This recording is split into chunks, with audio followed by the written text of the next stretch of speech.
Scream 3, directed by Wes Craven and written by Aaron Kruger, follows Sidney Prescott as she's dragged back into the chaos of Hollywood when a new Ghostface starts picking off the cast of Stab 3. The film stars Neve Campbell, Courtney Cox, David Arquette, Parker Posey, Patrick Dempsey, and Scott Foley, with Posey practically stealing the show, playing Gail better than Gail plays herself. Production was famously chaotic, constant rewrites, heavy secrecy, and a post-Columbine push to tone down the violence left the cast receiving new pages like pop quizzes. The movie leans harder into satire, roasting Hollywood producers, horror cliches, and the entire concept of sequel logic. It's messy, meta, and sometimes feels like Ghostface is using a screenwriting program more than a knife. But watching Sidney survive both the killer and studio notes, now that's the real final girl power move. So Ryan, what are your spoiler-free thoughts about this particular movie? Okay, so for me, I'm pretty much with the crowd on this one. This one is one of the worser installments in the Scream franchise. It just doesn't hit home like many of the other Scream movies do. It's very boring. It was a hard watch for me. We've watched it multiple times, and it just doesn't hit. Like, the opening isn't good, and because Scream, you gotta have a good opening, and this one just doesn't have it. But even past that, it's just not a good movie. So I'm with the crowd on this one. It was not good. So yeah. What about you? So for me, this movie is perhaps, out of all the Scream movies, the worst one. I know that certain YouTubers, namely Deadbeat, right? James A. Janice states he did a recount of it, and he's come to terms. Initially, his thoughts were that it wasn't a good movie, but now, after he did his recount of Scream 3, he feels like it's a decent movie and decent in the franchise. To a certain degree, I do agree with him. I do feel like it's decent because overall, the Scream movies have a branding of decency, but I can definitely tell that Kevin Williams wasn't a part of this film. Yeah. The writing was off. It became too meta in that we focused way too much on the actual Stab 3 as opposed to building a story. Yeah. We rarely see anything of our protagonist. I mean, we only get a few scenes where our protagonist, Neve Campbell's character, Sidney Prescott, is actually around. We did find out that at some point that she only filmed for two and a half weeks or so. Some people say it was around 20 days, 21 days, but we know that she was really not on set a whole lot because at the time she was in real demand for other types of TV shows and films as well. So she wasn't there a whole lot, and you can really feel that in the movie. This is not like Scream 1 or Scream 2, where we have a lot of scenes that are doing character development on our protagonist. It's far from that, but overall, it's still quality for the franchise itself. So guys, what we'll do is we'll break it down like we normally do into the various acts, Act 1, Act 2, Act 3, and then we will give you our final thoughts on the movie. So we begin the movie with Cotton Weary in his Chevrolet Suburban or Chevrolet Tahoe, 1990s or late 90s edition, and he's on the Hollywood freeway and he gets a certain call. Ryan, what did you think when you saw that scene there? So I knew it was gonna be Ghostface, even though it was a fan, like supposedly a fan of his calling. And that's because I didn't watch the Scream movies in order. Like, I had already seen other movies ahead, and the blueprint for Scream is definitely not a surprise by now. You're gonna get Ghostface in the first few minutes. So I knew it had to be Ghostface. And of course, Ghostface has some freaking new voice changer, which, to be honest, that was bad writing right there, because we know that technology did not exist in that time. Now, what would your girlfriend say? What makes you think I have a girlfriend? I know you do. I'm right outside her bathroom door. Yeah, so this is interesting because the voice changer is not of a man's voice. It is Ghostface is a man that we find out in the movie, but toward the end. But the person that Cotton Weary seems to be talking to sounds like a female, and I think that's the reason why he kept her on the phone, because he has a weakness for flirting and having fandom there, especially with women. You can notice that, and then it switched over into the man's voice. Then it said that I have your girlfriend or your fiance. I'm actually looking at her now. I'm going to take her out. And so he rushes over to his apartment or condominium and gets there. and he sees the door is open as he comes in. He goes and finds his girlfriend. His girlfriend obviously is in a situation where she's just gotten out of shower. Her feet are kind of wet and she's slippery, and it's kind of a hardwood, no carpet type area. And then we find her getting into a back and forth between her and Ghostface. And then Cotton comes in, he's trying to tell his girlfriend, hey, it's me, it's not Ghostface, it's me. And then she takes a swing at him. But behind her, we see the Ghostface comes out of the distance and takes her out with a stab. And then the two of them get into Ghostface and then Cotton get into a battle. Cotton appears to be a much bigger, much stronger guy. And in reality, he would have probably won that fight, especially after he dumped the entire bookcase on him. But somehow, some way, Ghostface gets Cotton and takes him out with the stab. And that leads us to our title card. So where do you see, like, of all the Scream movies you see so far that we've reviewed, 1, 2, and now 3, which one of these opening kill scenes did you see? How does this compare to the 1 and 2? So it's definitely the worst. So the first is it goes in sequential order pretty much. It's number 1, then 2, then 3 in terms of which openings were the best. Yeah. And to be honest, we've seen all of them, and I think nothing can compare to the first one.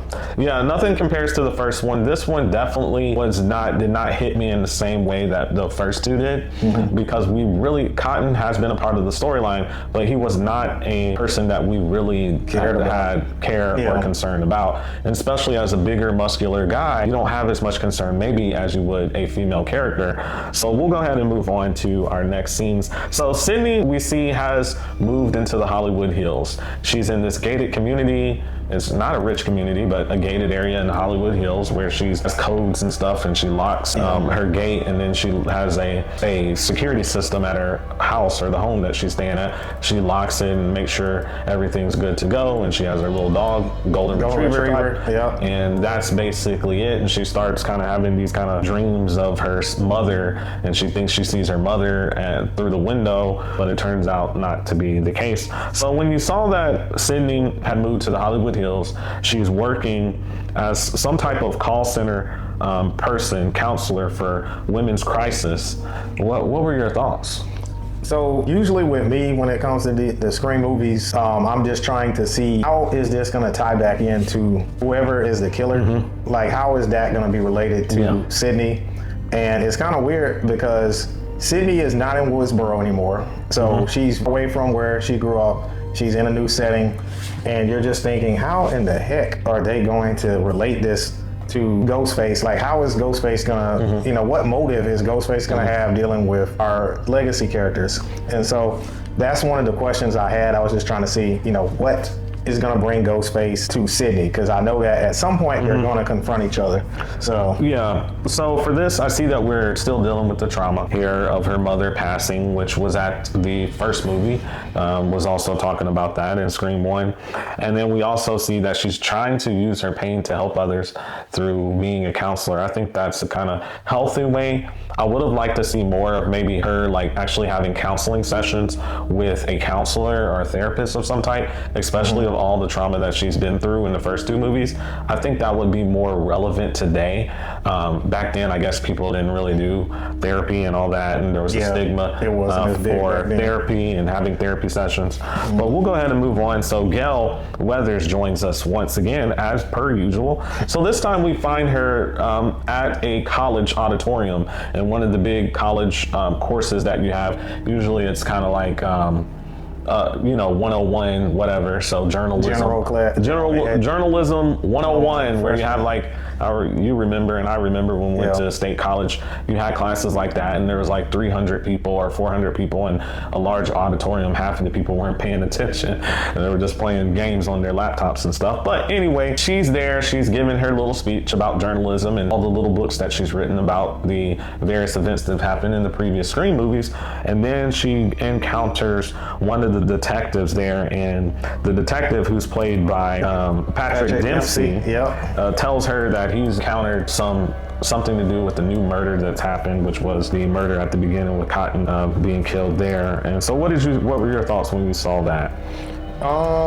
So this is usually the part where Sydney punches Gail for Gail being a little bit insensitive, but I don't think we got that in this. Yeah. We didn't get that. We didn't get that. Obviously, Yeah. we didn't get it to a certain degree. We probably didn't get it because they didn't want to write it in there because of how little Nev Campbell was in this particular film. But yeah, we didn't get our signature punch or fight between Gale and our protagonist like we normally do with Sydney and Gale.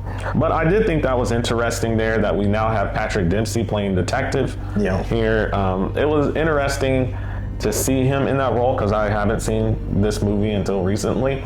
But it kind of reminded me that he was probably more popular back then, and so that they wanted to bring somebody into the movie where we have an absence of our main protagonist, Nev Campbell, so they bring this star, I guess he was a star, like from, what was the show? Grey's Anatomy. Grey's Anatomy. I haven't watched it, but I remember like when I was a kid, there were some girls and stuff in class that would always talk about how good looking Patrick Dempsey was, and I was like, I don't know who that guy is. They call him Mr. McDreamy. But anyway, we digress. We'll go ahead and get back on point. So we move into what this movie is primarily about. It's like the elephant in the room, and that's the Stab 3 production, the production of Stab 3. And so we have the director, Roman Bridger. The producer is John Milton. So if you guys haven't seen the movie, or if you have, you know those two characters are super important. And then we have our actors. So we have Tyson Fox playing a jackleg Randy Meeks. And Tyson is African American, and of course he's kind of goofy and stuff. Like a lot of times they have African American player actor play a goofy role. A loudmouth. Yep. And then we have Sarah Darling playing Candy, so she's the blonde lady. Tom Prince playing Dewey. Angelina Tyler playing Sydney Prescott, although we didn't really get too much of her in the movie. And then who we do get a whole lot of, Jennifer Jolly playing Gale Weathers. And so we get a lot of her. The actor, Posey, did a great job, and actually was one of the few positives about this movie is that you had that secondary Gale character who's kind of running alone for the majority of the movie to kind of add a little bit of value to it. What were your thoughts when you saw that our good friend Dewey, as a technical advisor in the movie, is now dating the character that is playing Gale Weathers? So it's at this point that's kind of it's too meta, and then it just doesn't make sense how Dewey happens to be in the same area where Sydney is, and it's like, what is the relation between, like, how did they all? That's too coincidental. Like, it just doesn't make sense. Yeah, that doesn't make sense, but it also felt like it was too on point. Yeah. To have him be the person that's dating the actor that's playing the Gale, who you previously were dating, that sounded a little bit too much for me. Yeah. But I see where they were trying to go. Of course, the writing was a little bit off, especially with that. And so that kind of sets our stage for Act 1. We've got our introduction of characters, and all the people that we mentioned as the actors are very important to this movie. So we'll go ahead and move into Act 2, where we see the escalation of action and the revelations unfold. So one of the things that happens is our next kill, we have Sarah Darling's character, who's the blonde. She kind of reminded me, she looked like the blonde version of Gale Weathers. But anyway, she has a role. She's like in her mid-30s, and she's playing the younger character there, Candy, and she's going through her role because the director, Roman Bridger, wants her to meet him at the studio after hours to go over some lines. So they start going over some lines over the phone, and then it turns into Ghostface, right? Yeah. And so she goes running through the production studio area, goes into one of the closet rooms where they have all the Ghostface masks, hides in there. To her chagrin or surprise here, Ghostface is also in there as well. Yeah. And so there's the chase ensues, cat and mouse game. She ultimately loses. She tries to fight back with these fake knives from the production, but they're kind of rubber plasticky. Whereas Ghostface has the real one, and he takes her out in the back there. So Ryan, what did you think about that kill there? With me, I'd say that was definitely one of the best kills of the movie. It actually was one of the better parts of the movie, and I know I know at one point when she's on the phone with Ghostface, she's saying that she's like 35 years old, and I'm like, she does not look 35. She look older than that. Like, Yeah, the actor looked a little bit older, but she kind of reminded me of Gail Weathers' character. I mean, she was a decent looking person, took very good care of herself, but she did look like a person that would be playing a 20-year-old person. Yeah. So definitely not. So we see now that the detectives are starting to see the common trend after these kills that are happening, Cotton's kill, and then now with Sarah's kill, is that they're leaving behind a picture of Maureen Prescott and then writing some comments on it like that. And so somehow this is, not quite sure how this ties in, but it's supposed to tie in somehow. So that leads us to Sydney's return to the Hollywood here from the hills, actually meeting up with our detectives and other crew and cast members here. So what were your thoughts when you saw that there was photos of Maureen Prescott, Sydney's mother, and that Sydney is now receiving a phone call from Ghostface at her bunkered down shelter? Yep.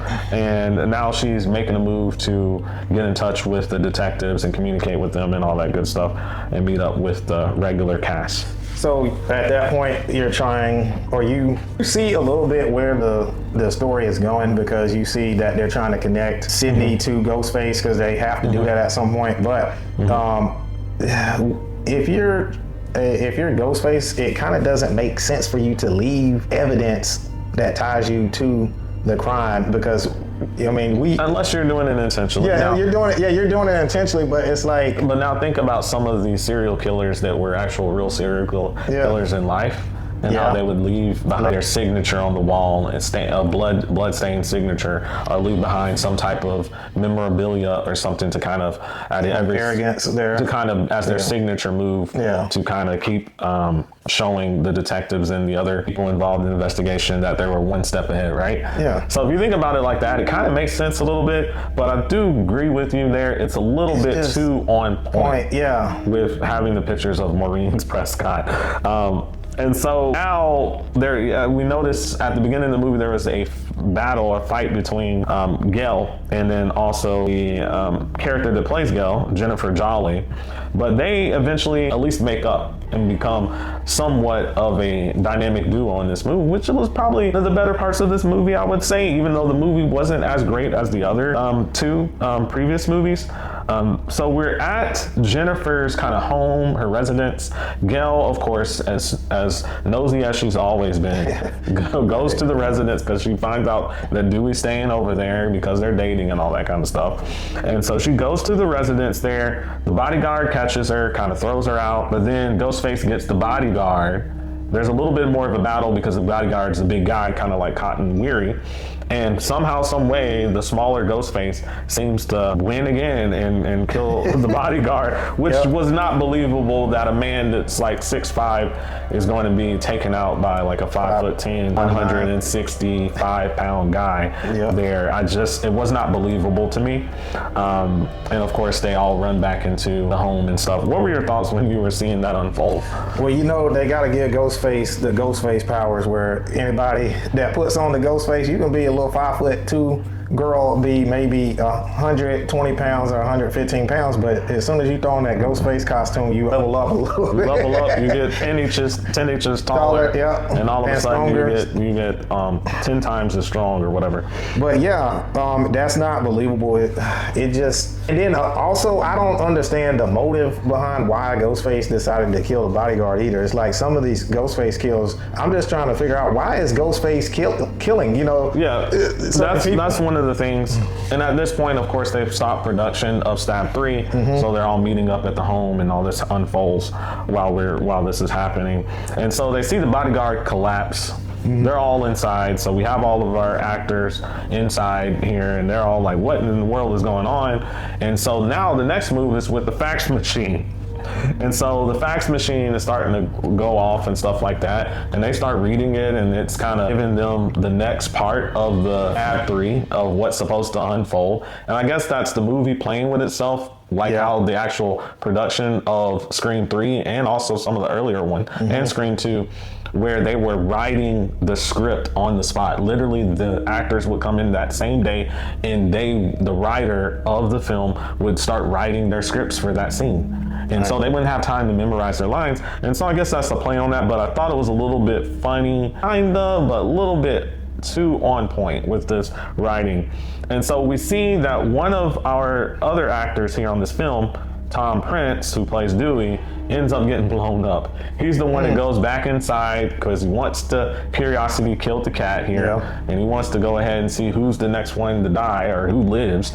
And so he lights, because the power goes out, he lights one of his little lighters, and then boom, the whole place explodes there. Ryan, what did you think when you saw his demise? So pretty much that does not seem like something Ghostface would do. I've never seen Ghostface kill somebody with an explosion.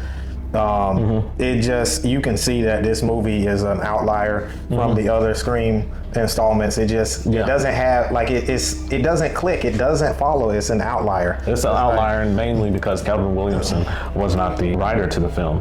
And so definitely notice that. And then it goes into a little bit more of an investigation where we see how our characters here, specifically with Gail and Jennifer Jolly, are running around the studio to find out what is this whole thing about Maureen and them leaving the Ghostface killer, leaving, you know, the pictures of Maureen Prescott. So they find out, they go in there, and then we see a cameo appearance here from Carrie Fisher, who says that she's not Carrie Fisher in the film because that's what she's supposed to be, a lookalike. But what unfolds is that Maureen Prescott, through Carrie Fisher's character, she discloses that Maureen Prescott went by Maureen Reynolds or some other name, and that she was a up and coming actress in the movies. And so that she was kind of taken advantage of, and she was somewhat trying to get into Hollywood there, and was taken advantage of and that kind of stuff. So when you saw that kind of disclosure, what were your thoughts?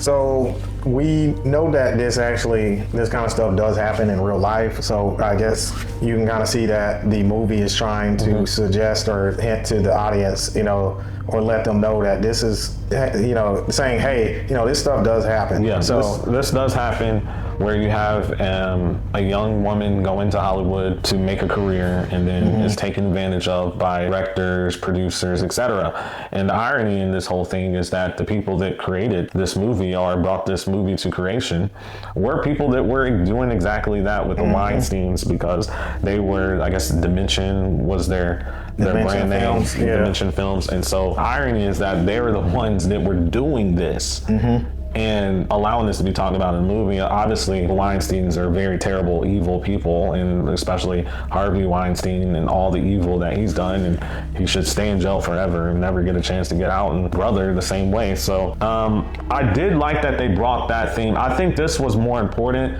that this movie shed light on this, and I like this more and believe this movie should be part of the franchise because it actually shows the horror that women go through when they go into situations where they're trying to go and get or establish their career, and then these older men are taking advantage of them and doing things against their will. So I like that it was pointing that out in this film, the evilness of this. So I thought that was a good part here. So we do move into Sydney's encounter with Ghostface on the actual production studio lot, where she has a replica of her home that looks almost like her real home house, from Scream, the first one. And she's going in there, and then Ghostface chases her around. The funny thing is, when she gets upstairs, she pushes the tray on top of him, and then she goes and she hides into this room, which doesn't have, like, it's this room that wasn't finished. And so when you drop down, you walk into the room, it's literally like a 15-foot drop into a bedroom or some sort. So she's hanging, Ghostface falls into there clumsily, I think goes on the bed and stuff like that, and eventually Ghostface chases her around, and then all of a sudden she falls through the second floor on the kind of fake grass, and then goes off. And then what was your thoughts, right? So that's the scene, like that's where the house is similar to house. It's similar to the original house, but it has that drop, like when you open that door, you remember, and you can fall through down there, and then, you know, Ghostface chases her around, and she jumps off the think second floor onto the fake grass, the turf. Okay, and it's the castle looking. Is that the? So it's really it's the only scene that where there's a kind of before the mansion. Okay, it's before the mansion. Okay, so at that point, you know that Sydney is very experienced with being pursued by Ghostface. You know that Sydney is going to get away, but it's like at this point in the film, you have to include that in the story because at some point you have to have your classic Sydney versus Ghostface chase scene. I mean, we've seen this. Leading us into Act 2. Yeah, exactly. Act 3, to kind of culminate Act 2 and to lead us into our final act. So in our final act, we have basically a party that goes on. But before we get to the party, we want to bring back the kind of the theme that we talked about, how women get taken advantage of in Hollywood. And because they go to John Milton's office, and so we have Jennifer Jolly and Gail Weathers actually confront John Milton, who's the producer of Stab 3. And they go at him, and then he has this kind of, it almost, when I think of John Milton's character, I think of this is how Harvey Weinstein thought about women. When he delivers those nasty, evil lines where he's like, well, it would have, something about, I didn't do anything that the women weren't asking for. Oh, I hate that. That kind of stuff. Yeah. And it was almost like I wanted to reach through that screen and just deliver one of these and knock him out. When I heard those lines, I wanted to go back in time, like this was Back to the Future, and take one of these right hand hooks and knock the living daylights out of the man for saying that kind of stuff. What were your thoughts when you heard that, Rand? Those lines, like I've heard that so many times that it's annoying. It's not even it's beyond annoying. It's frustrating, like, because you know that person has some level of power and they're abusing their power. Not just abusing. This is evil. This is an evil person who plays on women and uses the kind of the power that and status that they had at the time where women's voices weren't heard to be able to kind of blame the victim. Yeah. And so I thought that, I think it was a good scene for the movie, but obviously I wanted to reach through the TV and take him out when I heard that. So now we move into the mansion scene. So this is the Act 3, the final scene of the movie here. So we have a birthday party that our good friend, who is it, Ram? It's Roman. Our good friend Roman Bridger is having a birthday party because he's actually the son of John Milton. So it's at John Milton's estate, and so having a birthday party. And so who does the loneliest person in the world invite? All he has to invite to his birthday party are the remaining surviving actors of Stab 3, and then of course our original Scream cast members there, like Dewey and Gail, and then eventually we'll have Sydney join in as well. So he's acting like he's drunk and stuff, and starts leading people to the basement, or he goes to the basement and stuff like that, and then he pretends like he goes down the basement. Not everybody wants to go with him, so he keeps going and going and going and sees his coffin. He puts himself in the coffin, pretends like he has a stab wound, right? Yeah. And that he's been killed. And so when we have Gail and some of the other people look at him, try to look, they're thinking he's dead. Somehow Gail got confused and thought he was dead there, even though he was alive. As a medical expert, Ryan, what did you think when you saw that Gail thought he was dead? So as a medical professional, so there are drugs out there that can slow your heart rate down or your pulse as well. But it is very convenient that Roman has access to these drugs, and especially in this situation. And even though those drugs can slow your heart rate or your pulse down, you still have a pulse. You're still gonna have one. So it's just that writing just wasn't there at that point. So so in other words, it slows the heartbeat, the heartbeat, the actual and that's gonna, timing of it, right? It's gonna slow the timing. So you have your beta blockers and all that can do that. It's gonna slow the timing down, and pretty much when you feel your pulse, that is your heart like your heart is contracting and it's pumping that blood to that area of the body. And that's the area, when you're feeling, like, when you have your wrist pulse, like that's basically corresponds with your heart rate. Exactly. So she should have felt the pulse. She should have felt the pulse, but somehow she didn't. I think that was a little bit of a writing issue, an error in the writing there. And so we kind of move on. We see Ghostface now appears, now that Roman has passed away, appears, and he's taken out the remaining characters. So we see several characters kind of pass away from the stabs from Ghostface. So we see Angelina Tyler, who plays Sidney Prescott. Ironically, her character wasn't really that much a part of the film. In fact, she had different haircuts because in the first few scenes, she had very long hair. And then in this scene, her hair was like completely short. Yeah. So I almost didn't recognize that she was a part of the film, but he takes her out, stabs her, then takes out the African-American character, Tyson Fox.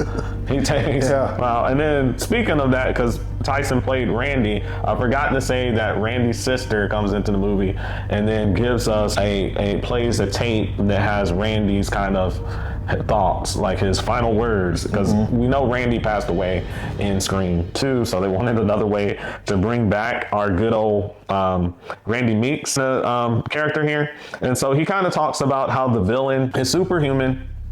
He talks about anybody in the trilogy can die, including the main character. Yes, that's you, Sidney.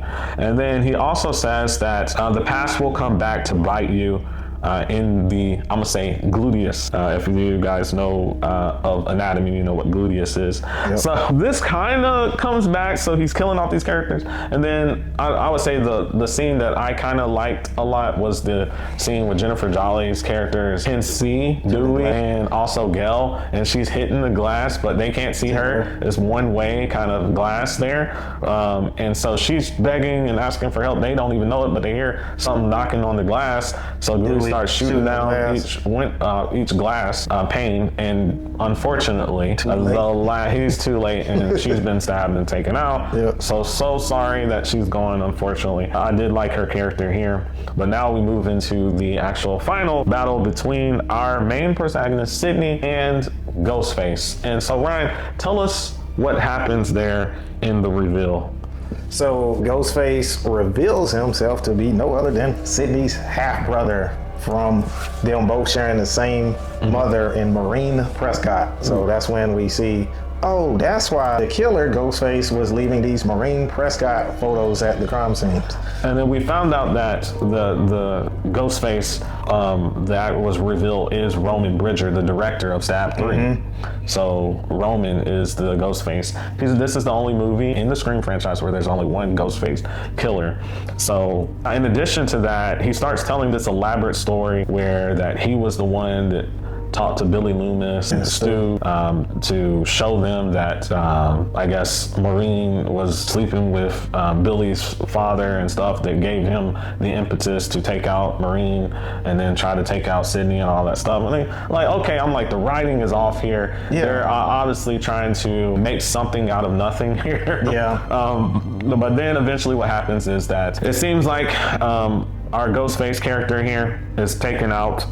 Roman takes out Sidney Prescott, shoots her, and we think, okay, Sidney's about to die. Yeah. But she gets the upper hand. She's actually wearing a kind of body armor as well, so when he shot her, she had a protective plate on her as well. And so she ends up stabbing him. It looks like he's dead, but then he gets back up at the end. Dewey and Gale rush in at the end, and then Dewey starts shooting him, but he's still coming. He's still coming. Shoot him! Like that. And then finally he takes him out with a shot to the dome. So, Ryan, what were your thoughts about Act 3? Your final thoughts about this movie? So, it's just, the writing, like you said, wasn't there, and it's confusing because it's like, Roman, he's Sidney's half-brother via Maureen Prescott, them sharing the same mother. And it's like, okay, so Stu and Billy, they were trying to kill Sidney in the first Scream because they did not like Maureen Prescott. That was mainly Billy's motive for wanting to kill Sidney. And it's like, okay, so I guess Mr. Roman doesn't like his mother, and so they're retconning and saying that Roman sent them to kill Sidney because of her. It's like, it's just all these moving pieces that it just doesn't make any sense. Yeah, it doesn't quite make any sense there. I did enjoy that final scene where we have the detective played by Patrick Dempsey. Yeah. And then they all go together to Sidney's home to go watch a movie, because actually during the movie, Sydney asked Patrick Dempsey's character, what's your favorite scary movie? And he ignored her, blew her off at that point. But now he's actually wanting to watch a scary movie with her, along with Gail and Dewey as well. And then Gail, or I guess Dewey proposes to Gail and all that good stuff. And then we see the door kind of ajar or open, and her security system's not on, but she decides to let it go and move on, showing that she's symbolically that she's kind of overcome her trauma. I did like those aspects, but I did feel like the film did lack really good writing in this one. It was apparent that Kevin Williamson wasn't there. I think they played too much on point, and they focused too much on the meta with the Stab 3 and making this whole movie about Stab 3 and the Stab 3 actors. But we did have some good spots with Posey, Jennifer Dolly. She did a really good job, and like we said, we like the fact that this movie does shed light on the evilness of Hollywood and how they take advantage of women. So, Ryan, what would be your Fright Brothers score for this movie, and why? Okay, so with me, I would give it a bark. I don't think there's any movie in the Scream franchise that's terrible. There's not really one that's terrible. They're all pretty consistent. This one is a bark. It definitely is one of the lower tier quality Scream installments, but it's mainly because of the writing, things not making sense, and then things being way too convenient. So with me, I'm gonna have to give it a bark. But yeah, what about you? Me, I have to give this a bark minus. This film teeters on the point of being below average. This is like a barely passing film, and it's mainly because we don't have Kevin Williamson, who's written the script, and the fact that we have so many kind of holes in this particular film that it's almost comical. It's almost is so bad that you're laughing at the movie, which is trying to laugh at the previous versions of the movie, but it's really, really bad. So I'll give it a bark minus. So Ryan, what do we have coming up here soon? Okay, so we're going to be finishing up the Scream franchise, the next three, in preparation of Scream 7's release, and then we're also going to be doing Thanksgiving, because we are almost near Thanksgiving. Yeah, and then a few things underway. If you've seen some of our reaction videos, we will also be those movies that are coming out to theaters here soon in December and January. Okay, guys, so the battery to our camera just died, but we're back for our conclusion. So we would like to know, what are your thoughts about Scream 3? Did you enjoy this movie? How does it compare to Scream 1 and 2? Did you feel like it was better than those, or worse, or somewhere in between? Give us your thoughts in the comment section below. And remember, Fright Fam, be watchful!